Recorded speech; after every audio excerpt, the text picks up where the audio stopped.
தமிழ்துறை பேராசிரியர்கள் சார்பாகவும் வாழ்த்தி அவர்களுக்கு இப்போது நம்முடைய பேராசிரியை ராஜப்பா அவர்கள் பொன்னாடை போர்த்தி கௌரவிப்பார்கள்.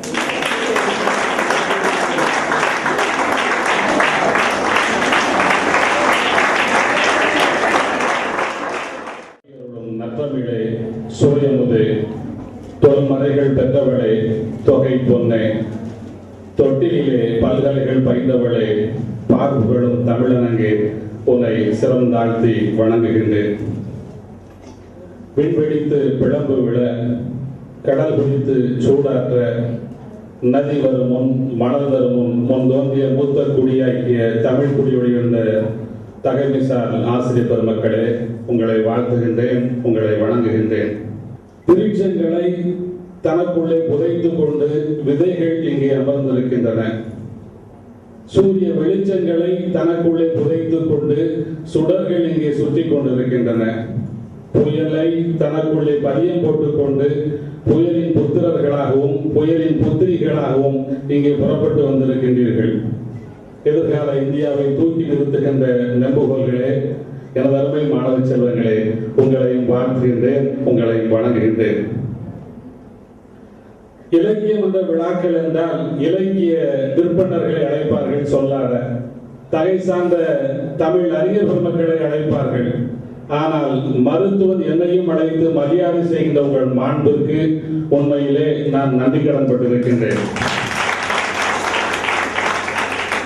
தமிழ் கூறு நல்லுலகம் என்று தொல்காப்பியம் பாராட்டுகின்ற தமிழை, தெளிதமிழ் முத்தமிழ் என்று தேவாரம் பாராட்டுகின்ற தமிழை, இனிய தமிழ் என்று சீவக சிந்தாமணி பாராட்டுகின்ற தமிழை, இன்பத்தமிழ் என்று சீவக சிந்தாமணி பாராட்டுகின்ற தமிழை, தேனின் தீச்சுவை தமிழ் என்று கம்பராமாயணம் பாராட்டுகின்ற தமிழை, சொல்லி மகிழ்கிற மேன்மை தமிழ் என்று பெரிய புராணம் பாராட்டுகின்ற தமிழை, விருப்பத்தோடு விளம்பின தான் என்று உலகம் தழைத்த தமிழ் என்று மீனாட்சியுடைய இரட்டை வழிமாலை பாராட்டுகின்ற தமிழை, சிரித்த தமிழ் செந்தமிழ் என்று திருவுருட்பா பாராட்டுகின்ற தமிழை, உன் சீரிழமை திறமையந்து செயல்பறந்து வாழ்த்துதுமை என்று மனோன்மணியும் பாராட்டிய தமிழை, யாமறிந்த மொழிகளிலே தமிழ் மொழி போல் எளிதாவது எங்கும் காணோம் என்று பாரதி பாராட்டிய தமிழை, தமிழுக்கு அமுதென்று பேர் அந்த தமிழ் இன்ப தமிழ் எங்கள் உயிருக்கு நேர் என்று பாவேந்தன் பாரதிதாசன் பாராட்டிய தமிழை, பூக்காடாய் நெஞ்சில் புது மனத்தை தந்தனக்கு பாக்காடாய் மாற்றிவிட்ட பைந்தமிழை என்று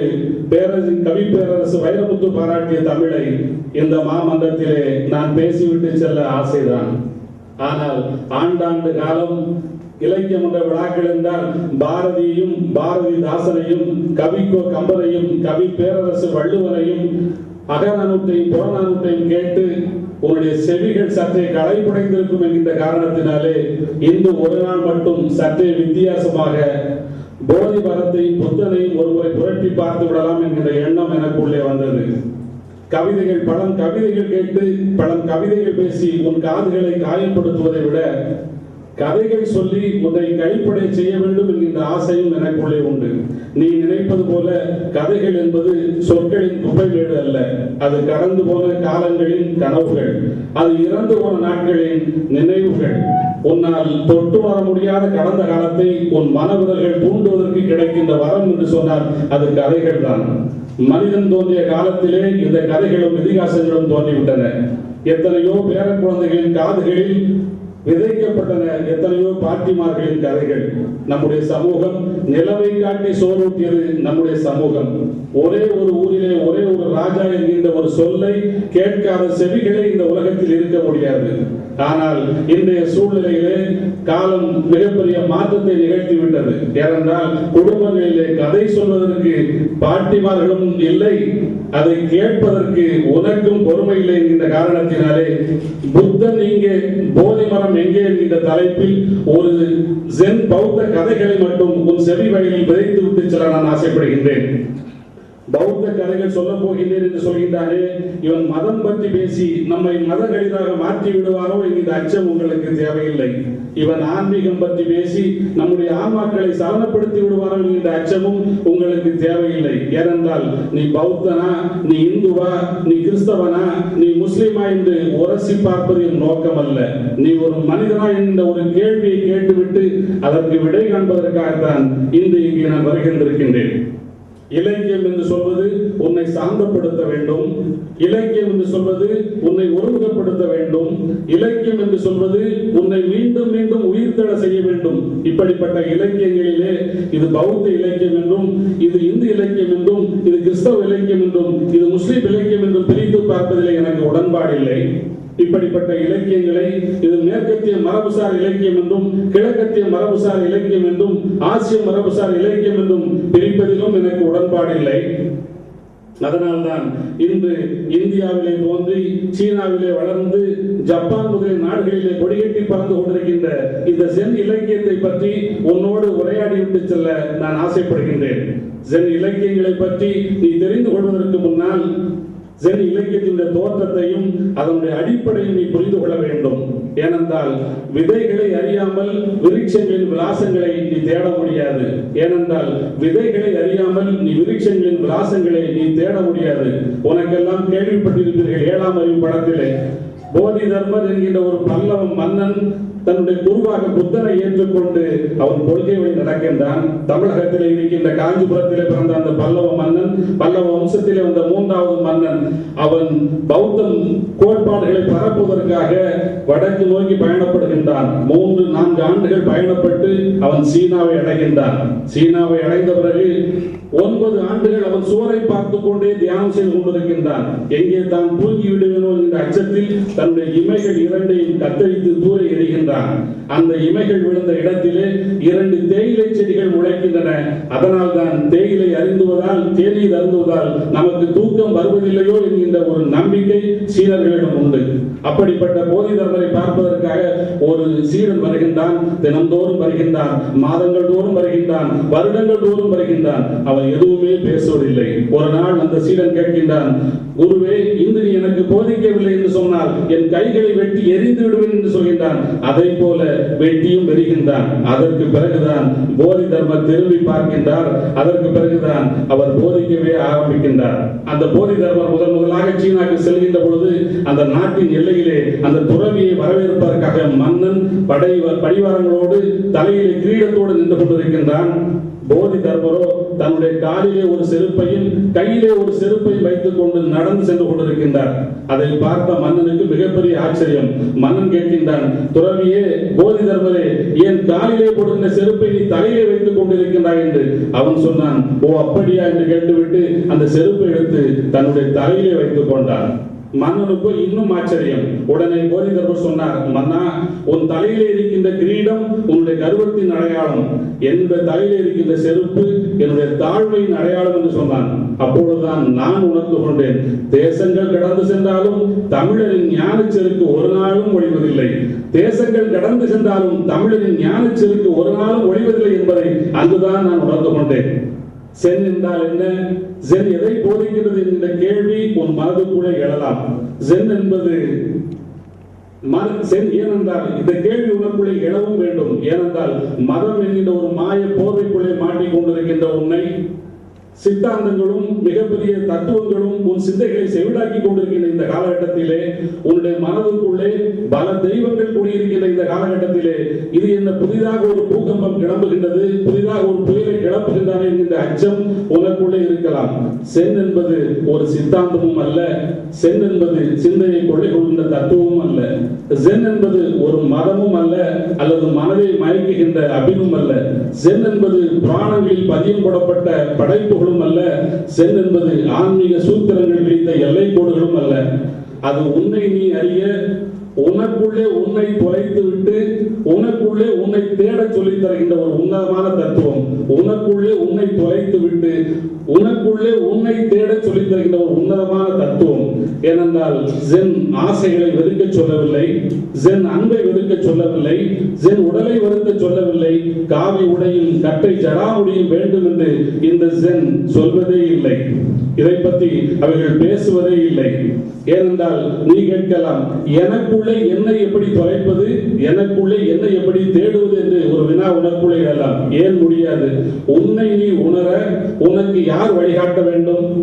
உன்னை நீ உணர உனக்கு எந்த இதிகாசங்கள் வேண்டும்? உன்னை நீ உணர உனக்கு எந்த காப்பியங்கள் வேண்டும்? உன்னை நீ உணர உனக்கு எந்த உரை விளக்கங்கள் வேண்டும்?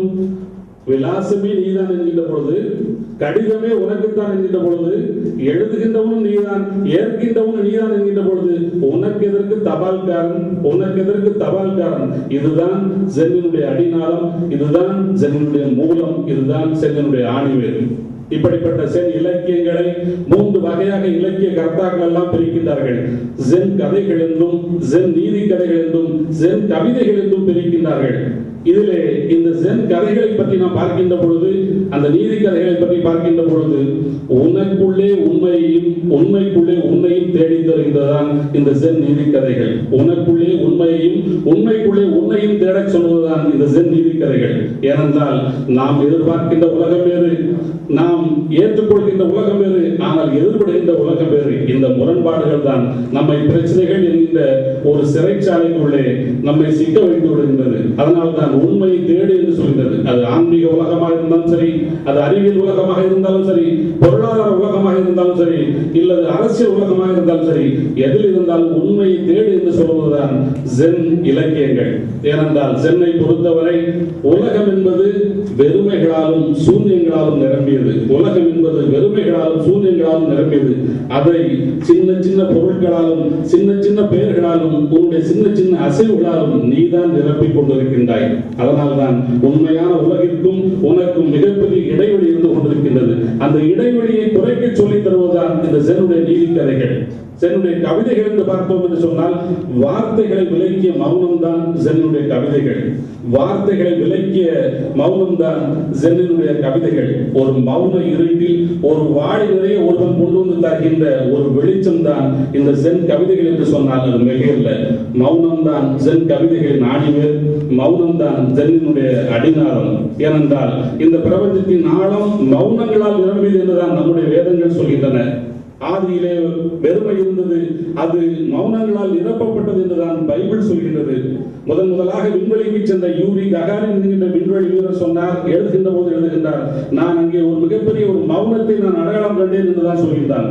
கடலுக்கு அடியில் ஒரு மிகப்பெரிய மௌனம், அங்குதான் முத்துக்களும் பவளங்களும் விளைகின்றன. நிலத்திற்கு அடியில் ஒரு மிகப்பெரிய மௌனம், அங்குதான் தங்கங்களும் வைரங்களும் விளைகின்றன. இந்த மௌனத்தை நாசரேத்தில் கண்டெடுத்தார் இயேசுபிரான். இந்த மௌனத்தை தான் அமர்ந்த புந்தினிலே கண்டெடுத்தார் நபிகள் நாயகம். இந்த மௌனத்தை போதி மரத்தினில் கண்டெடுத்தான் புத்தன். இந்த மௌனத்தை தான் நர்மதா குகைகளிலே கண்டெடுத்தான் ஆதிசங்கரர். வார்த்தைகள் என்பது ஒரு வாசல் தான். வார்த்தைகள் என்பது ஒரு வாசல் தான். அந்த வாசலின் வழியாக நீ கவிதை என்கிற ஒரு அண்ட சராசரத்தை பார்க்க வேண்டுமே தவிர வார்த்தைகளே கவிதைகளாகிவிடாது, வாசல்களே அண்டங்களாகிவிடாது. அதனால்தான் யாங் பின் லீ என்கிற ஒரு சீன கவிஞன் மிக அருமையாக எழுதுவான். வாட் இஸ் ஜென் போயட்ரி என்று கேள்வியை கேட்டுவிட்டு அவரே சொல்கின்றான், if you say it is simply a matter of words, I say good poet get rid of words and if you say it is simply a matter of meaning, I say good poet get rid of meaning. Without words, without meanings, where is the poetry? I say get rid of words, get rid of meanings, still there is a poetry என்று எழுதுவார். அதுதான் சென் கவிதைகள். அதைத்தான் ஒரு ஜப்பானிய கவிஞன் ரியோகான் என்கிற கவிஞன் எழுதுகின்ற பொழுது மிக அருமையாக எழுதுவார். Who says my poem is poem? My poems are not poems. When you know that my poems are not poems, then come we can speak of poetry என்று சொல்வான். என்னுடைய கவிதைகள் எப்பொழுது கவிதைகள் இல்லை என்று உனக்கு தெரிகின்றதோ அப்பொழுது வா என்னிடம், அப்பொழுது கவிதைகளை பற்றி பேசுவோம் என்று சொல்வான். இந்த கவிதைகளை படிக்கின்ற பொழுது எனக்கு ஒரு செயல் தான் நினைவுக்கு வந்தது. என்னுடைய கந்தக கவி பாரதி சொல்வார், சொல் புதிது சுவை புதிது